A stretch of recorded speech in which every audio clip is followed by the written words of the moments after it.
on RTI Media. నమస్కారం, వార్తలకు స్వాగతం. ముందుగా ముఖ్యాంశాలు.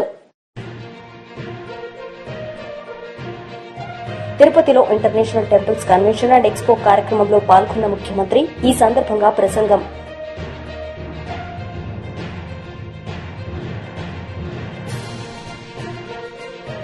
ఘనంగా కేసీఆర్ పుట్టినరోజు సంబరాల్లో పాల్గొన్న KTR, Harish Rao.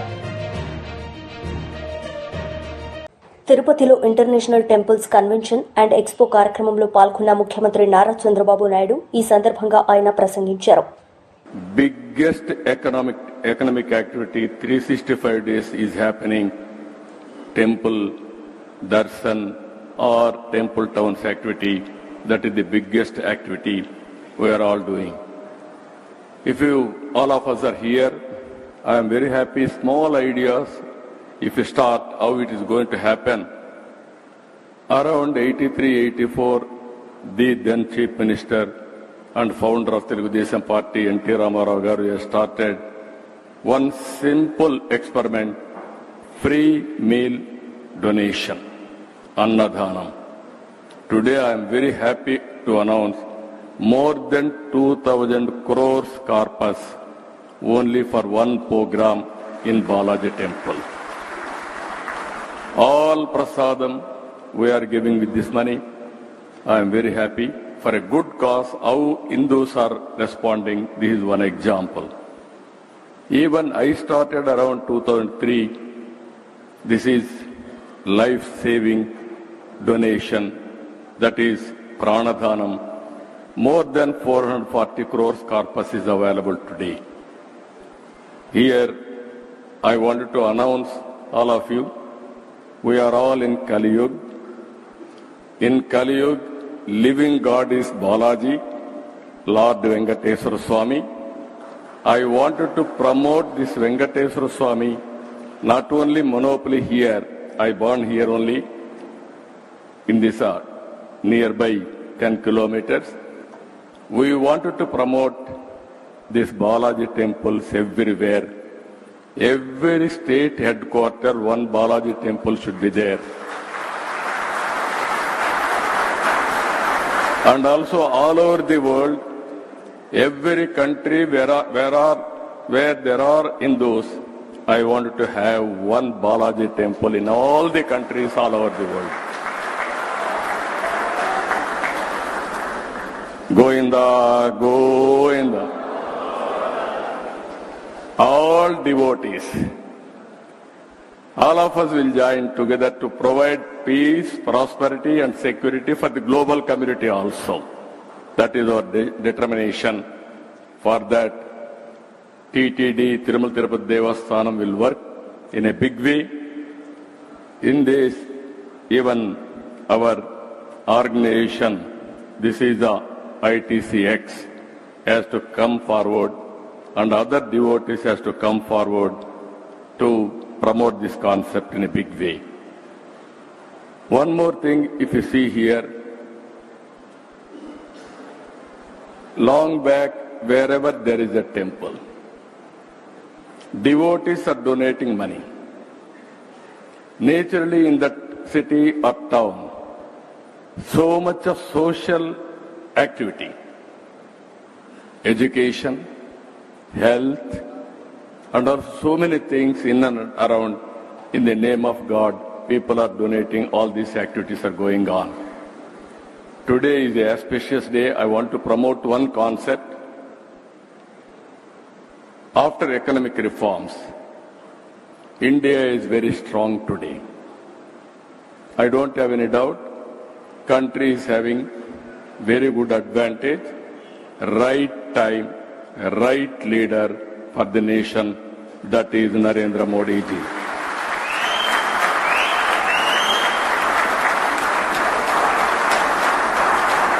Second, Indians, we have adopted technology early. First mover advantage technology for Indians. We are very fortunate. Third one, we are very fortunate. Youngsters are more in India. Demographic dividend. If you see all over the world, countries are having a problem. Aging problem, diminishing population. They are having wealth, but they don't have population to continue that legacies. We are very fortunate for this. In this, I am very confident India will become by 2029 third largest economy in the world. 2047, India will become number 1 or 2 in the world. BJP leader బూర Narsaiah Goud media సమావేశం నిర్వహించారు. ఈ సందర్భంగా పలు అంశాలపై ఆయన మాట్లాడారు. రెడ్డి గారి మాటలు ఎట్లున్నాయంటే, ఈరోజు మోడీ గారు కులము, మోడీ గారు బీసీ, మోడీ గారి కులం పట్ల చులకన మాట్లాడుతూ ఈ లెక్కన పోతే గౌరవనీయులు తెలంగాణ ముఖ్యమంత్రి రేవంత్ రెడ్డి గారు రేపు మహాత్మా గాంధీ ఏదో వైశ్య కుటుంబం అని, లేకుంటే భగత్ సింగ్ది ఒక కుటుంబం ఏ కులం అని, లేదా సుభాష్ చంద్రబోస్ ఏ కులం అని ప్రస్తావించే దుర్దినం భారతదేశానికి రావద్దని ఈ సందర్భంగా వారికి హితో పలుకుతుంది. ఇకపోతే ఒకటి మాత్రం నేను చెప్పదలుచుకున్నాను. గతంలో మోడీ గారిని రాజకీయంగా విమర్శించడం వేరు, చులకన చేసి మాట్లాడటం వేరు. గతంలో చరిత్ర మీరు ఒకసారి గుర్తు చేస్తున్నాం. గతంలో ఏమైంది? ఇదే మోడీ గారిని కేజ్రీవాల్ అనేక సార్లు అవమానపరిచింది.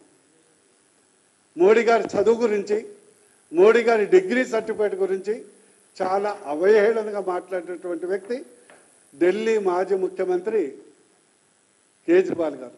ఏమైంది ఆయన గతి? మోడీ గారి డిగ్రీ సర్టిఫికేట్ అడిగితే ఆయనకు దొరికింది తిహార్ జైలు సెల్లు. ఉన్న ముఖ్యమంత్రి పదవి ఊడిపోయింది. ఢిల్లీలో ఓటర్లందరూ, ప్రజలందరూ చీపురు తీసుకొని కేజ్రీవాల్ని మొత్తం ఊడ్చేశారు. ఇంకా సినిమా ఇంకా ముగిలే ఉంది. మా తెలంగాణ ముఖ్యమంత్రి ఆయన మంచి కొరకు ఒకసారి చరిత్ర మీరు గుర్తుపెట్టుకోవాలి.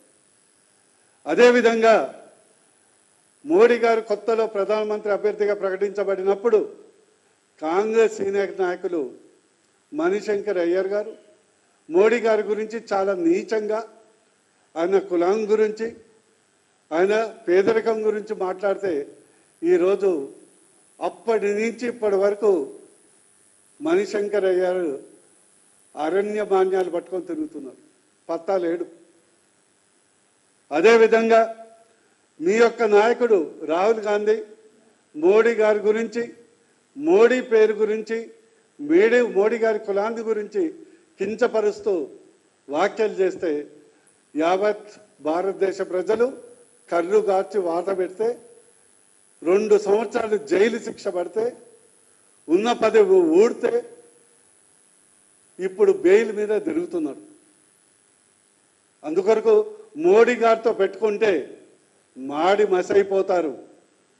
కొరివితో పెట్టుకోవద్దని నేను హితవు పలుకుతున్నాను. కొరివితో పెట్టుకోవద్దని నేను హితవు పలుకుతున్నాను. అదేవిధంగా మాజీ ముఖ్యమంత్రి కేసీఆర్ జన్మదినం సందర్భంగా కేక్ కట్ చేసి సంబరాలు జరుపుకున్నారు. ఈ సందర్భంగా మాజీ మంత్రులు హరీష్ రావు, కేటీఆర్ మాట్లాడారు. కోసమే జై తెలంగాణ అంటున్నారని 69కి 2001 మధ్య అనేక మంది నాయకులు జై తెలంగాణ అనే ఉద్యమాన్ని ప్రారంభించుడు, పదవి రాగానే మధ్యలో వదిలిపెట్టుడు. దానివల్ల ప్రజల్లో ఒక అపనమ్మకం, ఎవరైనా పదవి కోసమే చేస్తారు అనేటువంటి ఒక అపనమ్మకం ఏర్పడ్డది. ఆ అపవాదును తొలగించడానికి ఆనాడు 3 పదవులను గడ్డిపోచలాగా త్యజించి తెలంగాణ ఉద్యమాన్ని ప్రారంభించాడు. ప్రజల్లో నమ్మకాన్ని కలిగించిండు మన కేసీఆర్. డిప్యూటీ స్పీకర్ పదవిని, ఎమ్మెల్యే పదవిని, రాష్ట్ర కార్యదర్శి పదవిని అన్నింటికి కూడా రాజీనామా చేసి ఆ రోజు ఉద్యమాన్ని ప్రారంభించి ప్రజల్లో ఒక నమ్మకాన్ని కలిగించారు. ప్రొఫెసర్ జయశంకర్ గారు మాతో అనేవాడు, ఎప్పుడన్నా మేము మాట్లాడితే నాకు కేసీఆర్ మీద సంపూర్ణమైన విశ్వాసం ఉంది, ఈయన నాయకత్వంలో తెలంగాణ వస్తుందని నేను నమ్మిన గనుక కేసీఆర్ వెంట నడుస్తున్నా, కేసీఆర్ను ఆశీర్వదిస్తున్నా అని జయశంకర్ గారు చెప్పారు. అంటే అట్లా జయశంకర్ లాంటి ఎంతో మంది మేధావులు కేసీఆర్ గారి మీద విశ్వాసంతో వారితో కలిసి నడిచిండ్రు. ఆ నమ్మకాన్ని కూడా కేసీఆర్ గారు నిలబెట్టిండ్రు. మనకు తెలుసు, నా అదృష్టం 2001 నుంచి కూడా కేసీఆర్తో పనిచేసే అదృష్టం నాకు దొరికింది. నేను చూసేవాడిని కేసీఆర్ ఎంత మదన పడేవాడో, ఎంత బాధపడేవాడో దగ్గరగా చూసేవాడిని. కొంతమంది కేసీఆర్ గారి మీద వ్యక్తిత్వ హననానికి పాల్పడేవారు. రకరకాలుగా ఆయనను ఎన్ని రకాలుగా బదనాం చేసేవారంటే, ఒకడైతే ఇక బీమార్ అయింది ఇక లేస్తనే లేడంటాడు, ఇంకోటి అంటాడు. ఎన్ని రకాలుగా వేధించిన, బాధ పెట్టిన, వ్యక్తిత్వ హననానికి పాల్పడిన మొండి ధైర్యంతో ఆయన పోరాటం చేసిండు, తెలంగాణ వైపు అడుగులు వేసిండు. That is KCR. ఎక్కడ బాధపడ్డా, కుంగిపోయినా, వెనకడుగు వేసిన, పదవులకు ఆశపడినా ఇవాళ మనం తెలంగాణలో ఉండే వాళ్ళం కాదు. ఇవాళ తెలంగాణ వచ్చిందంటే అది కేసీఆర్ గారి మొండి పట్టుదల, ధైర్యం, ఆయన పోరాటం వల్ల ఇవాళ తెలంగాణ వచ్చింది. నవంబర్ 29, 2009 ఇది ఇవాళ డిసెంబర్ 17 ఫిబ్రవరి 17 మనకు ఎంత ముఖ్యమో నవంబర్ 29 కూడా చరిత్ర పుటల్లో అంతే ముఖ్యమైన దినం.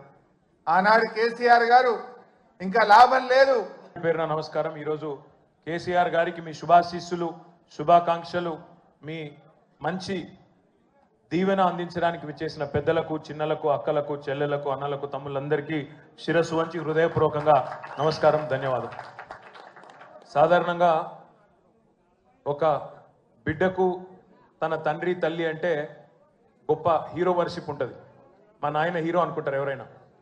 కానీ కేసీఆర్ గారి కడుపున పుట్టిన బిడ్డగా నిజంగా నా పూర్వజన్మ సుకృతం, నా అదృష్టం. ఎందుకంటే మా నాన్న నా ఒక్కడికే హీరో కాదు. మా నాన్న మొత్తం తెలంగాణ జాతికి హీరో, 4 కోట్ల తెలంగాణ ప్రజలకు హీరో. తెలంగాణకు విముక్తి కల్పించిన ఒక మహానుభావుడు, ఒక కారణ జన్ముడు కడుపున నేను పుట్టడం నా అదృష్టంగా భావిస్తా ఉన్నాను. నిజంగా అప్పుడప్పుడు ఇప్పుడే పెద్దలు చెప్తా ఉంటే కొన్ని సినిమా రీల్ లాగా మనసులో తిరుగుతూ ఉండే. వారు చెప్తున్న కొన్ని మాటలు, కేసీఆర్ గారు ఉద్యమానికి నడుం బిగించినాడు, ఎన్ని ప్రతికూల పరిస్థితులు, ఎన్ని ఇబ్బందికరమైన పరిస్థితులు ఇప్పుడే పెద్దలు మస్సున్నాచారి గారు చెప్పినారు. మీడియా పవర్ లేదు, మనీ పవర్ లేదు, మజిల్ పవర్ లేదు, కుల బలం లేదు, ఉన్నదల్లా ఒక్కటే గుండె బలం, జనబలం. దానితోనే ఆనాడు 25 సంవత్సరాల కిందట పార్టీని పెట్టిన తర్వాత ఎన్ని దెబ్బలు, ఎన్ని అవమానాలు, ఎన్ని రకాల ప్రతికూల ఫలితాలు ఇప్పుడే హరీష్ రావు గారు మేము వివరంగా చెప్పినారు. ఇవన్నీ ఎదుర్కొని ఇంకొకరు బతికి బట్టగట్టాలంటే ఈ రోజున్న రాజకీయాల్లో సామాన్యమైన విషయం కాదు. కానీ తాను తెలంగాణ అనే స్వప్నాన్ని తెలంగాణ ప్రజల తరపున స్వప్నించి ఒక కలగని, ఆ తర్వాత 25 సంవత్సరాలుగా ఈ రాష్ట్ర రాజకీయాన్ని శాసించి అల్టిమేట్గా సావు నోట్లో తలబెట్టి తెలంగాణను సాధించిన కారణ జన్ముడు మన నాయకుడు కేసీఆర్ గారు అనడంలో రెండో ఆలోచన ఎవరికి కూడా లేదు. ఇవాళ మనందరి లక్ష్యం ఒకటే కావాలి, కేసీఆర్ గారికి దీవెనలు ఇవ్వడంతో పాటుగా, కేసీఆర్ గారికి మీ ఆశీర్వాదాలు ఇవ్వడంతో పాటుగా మనందరి లక్ష్యం ఒకటే కావాలి. గత 14-15 నెలలుగా రాష్ట్రంలోని ఏ మూలకి పోయినా, ఏ ఊరికి పోయినా, ఏ పట్టణానికి పోయినా, ఏ మనిషిని ఒకసారి ఇట్లా కదిపినా, ఆటో డ్రైవర్ కావచ్చు, రైతన్న కావచ్చు, ఒక తమ్ముడు కావచ్చు, ఒక చెల్లె కావచ్చు, ఒక ఆడబిడ్డ కావచ్చు, ఎవ్వలను కదిపినా ఇవాళ ఒకటే మాట వినబడుతున్నది, మళ్ళీ కేసీఆర్ రావాలే, కేసీఆర్ గారు. టీడీపీ లీడర్ మీడియా సమావేశం నిర్వహించారు. ఈ సందర్భంగా పలు అంశాలపై ఆయన మాట్లాడారు. ఈ సందర్భంగా గుర్తు చేస్తున్నా, ఆనాడు 14-19 మధ్యన 135 కులాలకి 964 కోట్లతో 4 లక్షల మందికి 90% సబ్సిడీతో ఆదరణ 2 పథకాన్ని ఆనాడు చంద్రబాబు నాయుడు గారు తీసుకురావటం జరిగింది. ముఖ్యంగా ఆనాడు కుల వృత్తులను బట్టి 10,000 రూపాయలు, 20,000 రూపాయలు, 30,000 రూపాయలు ఖరీదు చేసే ఆధునిక పనిముట్లను ఆనాడు ఆయన అందజేశారు. ఆనాడు గీత కార్మికులకు కావచ్చు, కమ్మరి కొమ్మరి వడ్రంగి, అదేవిధంగా ఏదైతే గొర్రెల కాపరులకు కావచ్చు, దాంతోపాటుగా కుల వృత్తిదారులైనటువంటి ఒడ్డెర, భవన నిర్మాణ కార్మికులు, నాయి బ్రాహ్మణులు, విశ్వబ్రాహ్మణులు, రజకులు, ఈ విధంగా చేనేత కార్మికులు, టైలరింగ్ చేసుకునే వాళ్ళకి, అదేవిధంగా పాల వ్యాపారం చేసుకునే వాళ్ళకి, ఎలక్ట్రీషియన్స్కి, ఈ విధంగా ఎంతో మందికి, కొన్ని లక్షల మందికి ఆనాడు తోడ్పాటు ఇవ్వడం జరిగింది. 2019 తర్వాత వైసీపీ ప్రభుత్వం వచ్చింది, జగన్మోహన్ రెడ్డి వచ్చాడు. ఆయన రావటమే ఆదరణ పథకాన్ని ఎత్తేయటం జరిగింది. ఆయన చెప్తాడు, నేనున్నాను, బీసీలను ఆదుకుంటాను అని చెప్తాడు. ఏం చేశాడు చెప్పండి? యుద్ధ రంగంలో కత్తి లేకుండా యుద్ధం చేయమంటే ఎలా ఉంటుంది? బీసీ కులాలు అభివృద్ధి చెందాలంటే ఆదరణ లేదు, పథకాలన్నీ రద్దు చేశారు, నిధులన్నీ డైవర్షన్ చేశారు. ఏ విధంగా అభివృద్ధి చెందుతారు? జగన్ రెడ్డి వచ్చిన తర్వాత ఈ రాష్ట్రంలో 19 నుంచి ఎన్నో బాధలు పడ్డారు బీసీ వర్గాలకు చెందినటువంటి వాళ్ళు. ఆయన ఆదరణ పథకాన్ని రద్దు చేయడమే కాదు, బీసీలను ఘోరాతి ఘోరంగా అణగదొక్కేశాడు ఆయన. ఎందుకంటే బీసీలకు ఉన్నటువంటి ఆనాడు అప్పటికే బీసీలకు ఉన్నటువంటి 30 పథకాలని నిర్దాక్షిణంగా ఆయన రద్దు చేశాడు. 75,000 కోట్ల నిధుల్ని ఆయన దారి మళ్లిచ్చేసాడు. మరి ముఖ్యంగా స్వతంత్రం వచ్చిన తర్వాత బీసీలకు ఆర్థికంగా కానీ, విద్యాపరంగా కానీ, రాజకీయంగా కానీ ఎలాంటి అవకాశాలు లేని సందర్భంలో మొట్టమొదటిసారిగా అన్న నందమూరి తారక రామారావు గారు తెలుగుదేశం పార్టీని స్థాపించిన తర్వాత ఆయన ఆలోచన చేశాడు, 150% పైబడి ఉన్న బీసీలు అయ్యో కుల వృత్తుల్లోనే మగ్గిపోతున్నారే, విద్య లేదే, రాజకీయం లేదే, వ్యాపారం లేదే, ఆర్థికంగా వాళ్ళు ముందుకెళ్తలేదని ఆలోచన చేసి మొట్టమొదటిసారిగా బీసీలకు రాజ్యాధికారం ఇచ్చినటువంటి మహానుభావుడు అన్న నందమూరి తారక రామారావు గారు. స్థానిక సంస్థల్లో ఆయన 20% రిజర్వేషన్ ఇచ్చారు. ఆ తర్వాతే బీసీలందరూ కూడా సర్పంచులుగా, ఎంపీపీలుగా, ఎంపీటీసీలుగా, జిల్లా పరిషత్ చైర్మన్లుగా వచ్చారంటే ఆ మహానుభావుడు చేసినటువంటి సంస్కరణ. ఆనాడు డాక్టర్ బాబాసాహెబ్ అంబేద్కర్ గారు దళిత వర్గాలకు రాజ్యాధికారం ఇస్తే వైసీపీ లీడర్ మీడియా సమావేశం నిర్వహించారు. ఈ సందర్భంగా సీఎం చంద్రబాబు నాయుడుపై మండిపడ్డారు. చాలా రాష్ట్రాల్లో ఈ విధమైనటువంటి ఎన్నికలు జరుగుతున్నటువంటి ప్రక్రియ కొనసాగుతూ ఉంది. బహుశా దేశంలో ఎక్కడా కూడా లేని విధంగా ఈరోజు ఈ రాష్ట్రంలో అధికార వ్యవస్థలు పనిచేయవు. చంద్రబాబు నాయుడు గారు రచించినటువంటి రాజ్యాంగం, లోకేష్ బాబు గారు సృష్టించినటువంటి రెడ్ బుక్ రాజ్యాంగాన్ని ఈ రాష్ట్రంలో అమలు చేస్తున్నటువంటి పరిస్థితుల్ని ఈ సందర్భంగా రాష్ట్ర ప్రజానికాన్ని కూడా గమనించమని చెప్పి నేను కోరుతా ఉన్నాం. ఇవాళ ఏం జరుగుతూ ఉంది? సహజంగా ఎక్కడైనా కూడా ఎన్నికలు జరుగుతూ ఉంటే వాళ్ళ పార్టీ సింబల్ మీద గెలిచినటువంటి వ్యక్తులు పోటీ చేయటం అనేది సర్వసాధారణంగా మనకు తెలుస్తున్నటువంటి అంశం. ఇవాళ మీరు ఎవరు నిలబెడతా ఉన్నారు? పిడుగురాళ్ళలో 33 స్థానాలకి 33 కౌన్సిలర్లు వైఎస్ఆర్ కాంగ్రెస్ పార్టీ గెలిస్తే ఇవాళ మీరు పెట్టినటువంటి అభ్యర్థి ఏ పార్టీ పరంగా పోటీ చేస్తా ఉన్నాడు? తిరుపతిలో మీరు గెలిచింది ఒక్క కార్పొరేటర్ సీటు. మీరు ఎట్లా పోటీ చేస్తారు, ఎట్లా గెలుస్తారు? తునిలో 30 స్థానాలకి 30 స్థానాలు వైఎస్ఆర్ కాంగ్రెస్ పార్టీ గెలిస్తే అక్కడ 3 సార్లు ఎన్నికల ప్రక్రియ వాయిదా వేసినటువంటి పరిస్థితులు కూడా మనం చూస్తా ఉన్నాం. అదే రీతిలో పాలకొండలో కూడా రాష్ట్రంలో జరిగినటువంటి ఉప ఎన్నికలన్నిటిలో కూడా కార్పొరేషన్ సంబంధించి జరిగినా, మున్సిపాలిటీకి సంబంధించి జరిగినా కూడా సంఖ్యాపరంగా ఎక్కడా కూడా బలం లేకపోయినప్పుడు కూడా అక్రమ మార్గాన ఇందాక పెద్దలు అందరూ చెప్పినట్లుగా బెదిరించో, భయపెట్టో, లోబరుచుకునో ఎన్నికల్లో గెలవాలనే మీరు చేస్తున్నటువంటి ప్రయత్నాలు నిజంగా మాకు ఈ ఎన్నికల్లో గెలిచినా ఓడినా రాష్ట్రంలో ఉన్నటువంటి రాజకీయ పరిణామాలు తారుమారవుతాయని మేము భావించట్లా. లేదా వైఎస్ఆర్ కాంగ్రెస్ పార్టీ ఏదో ఆకాశాన్ని అంటుకుంటుందనే రీతిలో మేము మాట్లాడతల్లా. మేము కావాలనుకునేది, కోరుకునేది ఈ రాష్ట్రంలో ప్రజాస్వామ్యం బతకాలా, ప్రజాస్వామ్య విలువల్ని కాపాడాలా, వ్యవస్థల అటు కోసం పనిచేయాలా. కక్కిన కూటు కోసం ఆశపడే రాజకీయ పార్టీలు ఉన్నటువంటి పరిస్థితుల్లో కనీసం వ్యవస్థలైనా కూడా సక్రమంగా పనిచేయాలనే భావంతోనే మేము పదే ఎన్నికల కమిషన్ అంటే ఒక గౌరవం, ఎన్నికల కమిషన్ అంటే వ్యవస్థలను కాపాడుతూనే ఒక నమ్మకం, విశ్వాసంతో ఎక్కిన మెట్లు ఎక్కుతూనే ఉన్నాం. అందుకే ఈ రోజున కమిషనర్ గారికి కూడా గట్టిగా చెప్పాం, వ్యవస్థలను కాపాడండి. ఇవాళ ఈ రాష్ట్రంలో ప్రజాస్వామ్య విలువలను కాపాడాలని కాంగ్రెస్ లీడర్ మీడియా సమావేశం నిర్వహించారు. ఈ సందర్భంగా పలు అంశాలపై వారు మాట్లాడారు. Did not implement the Schedule 9 of the Constitution. So what I said was that if there could be a 60% for the other caste, if they have already crossed the 50% limit, so there is no question of now any limit. So now it is unlimited. Whosoever get, how much is the population, that much right should be given to that particular community, or whether it is SC, whether it is ST or OBC or minority.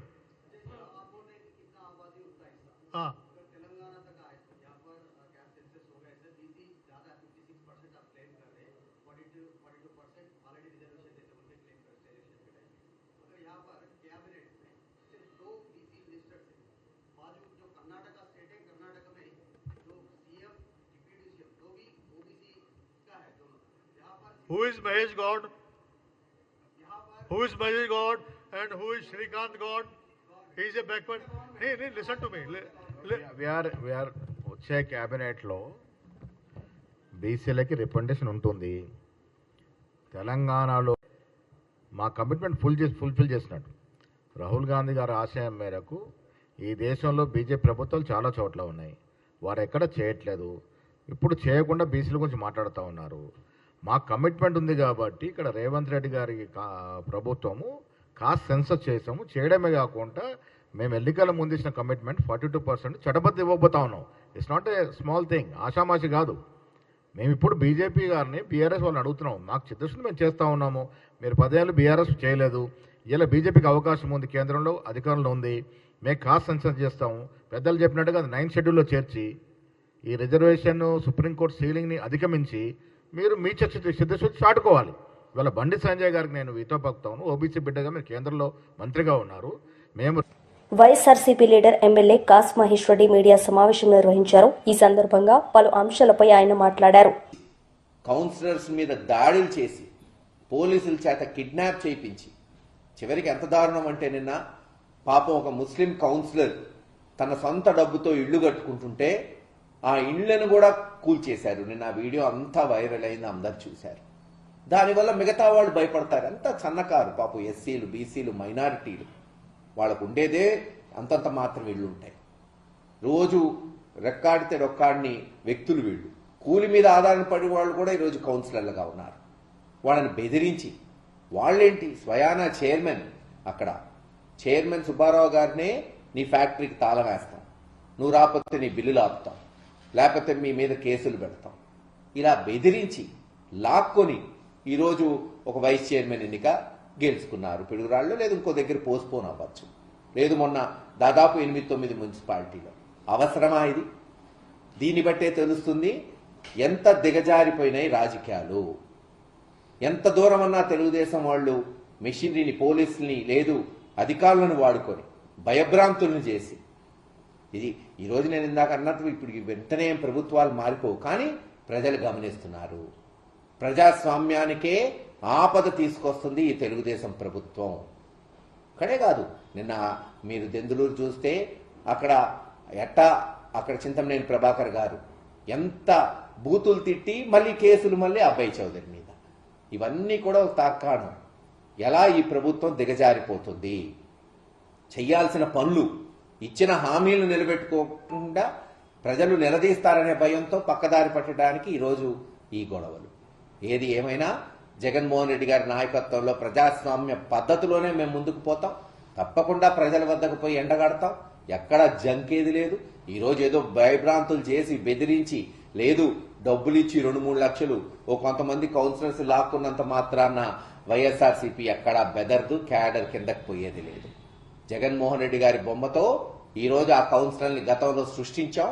ఇటువంటి వాళ్ళని ఒక 100 మందిని సృష్టించే దమ్ము, ధైర్యం జగన్మోహన్ రెడ్డి గారికి ఉంది, ఈ పార్టీకి ఉంది. ఒకళ్ళిద్దరు మారినంత మాత్రాన, రాజ్యసభలో వాళ్ళు పోయినంత మాత్రాన, ఎమ్మెల్సీలు మారినంత మాత్రాన, లేదు కౌన్సిలర్స్ ని లాక్కున్నంత మాత్రాన ఈ పార్టీ చెక్కు చెదరదు.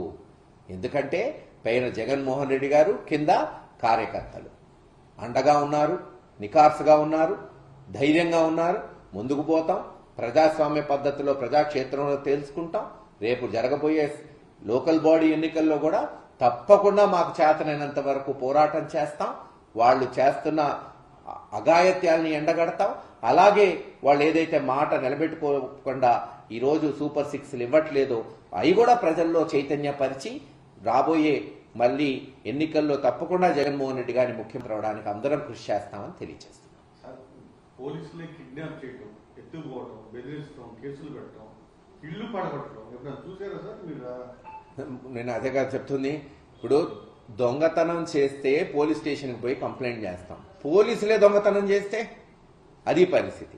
ఎక్కడన్నా గతంలో లోకల్ బాడీల్లో ఎక్కడ చెదురుముదురు సంఘటనలు జరిగేవి, జరగలేదు అన్నట్లా గత 20-30 సంవత్సరాల నుంచి. కానీ పోలీసులే కిడ్నాప్ చేయటం, కౌన్సిలర్ వెళ్ళకపోయి వాళ్ళని బెదిరించటం, మీ మీద కేసులుంటాయని పిలిపించుకొని వాళ్ళని మీరు మారకపోతే, పార్టీ మారకపోతే రేపటి నుంచి మీరు ఊర్లలో ఉండలేరు, మీ వ్యాపారాలు చేసుకోలేరు, బెదిరించినప్పుడు ఏం చేయగలుగుతాం?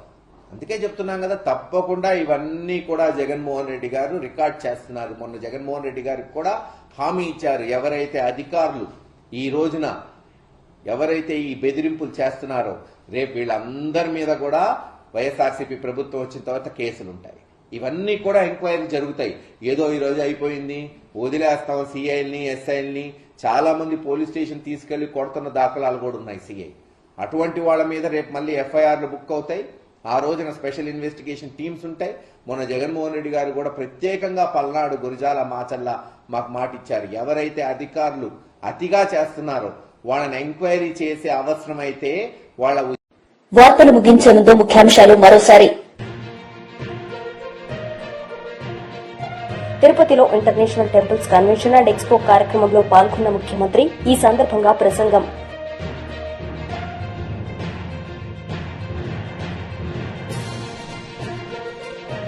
ఘనంగా కేసీఆర్ పుట్టినరోజు సంబరాల్లో పాల్గొన్న కేటీఆర్, హరీష్ రావు. ఈ వార్తలు ఇంతటితో సమాప్తం. తిరిగి ప్రసారమయ్యే వార్తల్లో మళ్లీ కలుద్దాం. అంతవరకు సెలవు. నమస్తే.